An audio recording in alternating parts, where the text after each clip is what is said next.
করে শোবেন, সকালবেলায় যখন ঘুম থেকে উঠবেন, সবাই তাকান, নিজের চোখটা সবাই তাকান,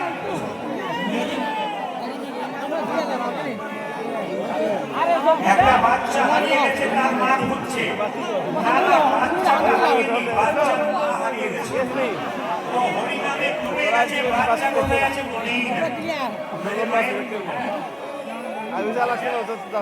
আচ্ছা বাচ্চা মায়েরা আশেপাশে একটু হাত দিয়ে দেখুন আপনার কাছে কিনা, যদি নাই তবে অফিসে কিন্তু রাখা আছে, অফিসে কিন্তু রাখা এখানকার কমিটি সব ব্যবস্থা আছে। যদি বাচ্চা নাও পাওয়া যায় বাচ্চা কিন্তু এখান থেকে কৃষ্ণ তৈরি করে দেবে, কোনো চিন্তা ভগবান কৃষ্ণ তৈরি করে দেবে। হ্যাঁ দাদা এর প্রসঙ্গে বলবো, একটু মন দিয়ে শুনে নিন। বলছে যে সকালবেলায় ঘুম থেকে উঠে মায়েরা বাবারা নিজের চোখটাকে ডান হাত দিয়ে একটু ঠেকিয়ে নেবেন, তারপর কি করবেন, দেখবেন কথা নয়, দেখবেন কেন পরাকে বসতে লক্ষ্মী পরমূলে তু সরস্বতী পরমধ্যে গোবিন্দম প্রভাতে কর দর্শনম।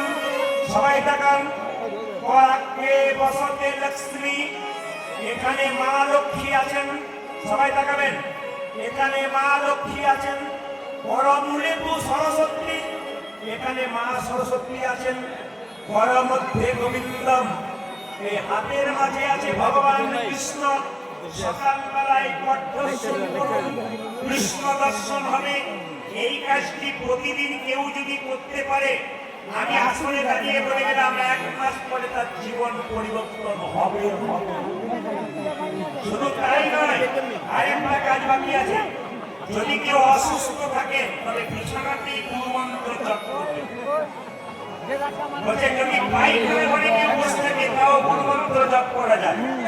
মহাপ্রভু নিজের মুখে বলেছেন খাইতে শুনতে যথা তথা সব জায়গায় করা যায়, কিন্তু বাবা কিছু মনে করবেন না, এই নামের ছোড়া দিয়ে রাস্তা দিয়ে যান, ওটা যাবেন, আমি সম্মানের সঙ্গে বললাম, কিন্তু নামের ছোড়া নিয়ে রাস্তাতে যেতে যেতে আপনি নাম জপ করবেন না, ছোড়া আপনি মালা জপ করবেন না।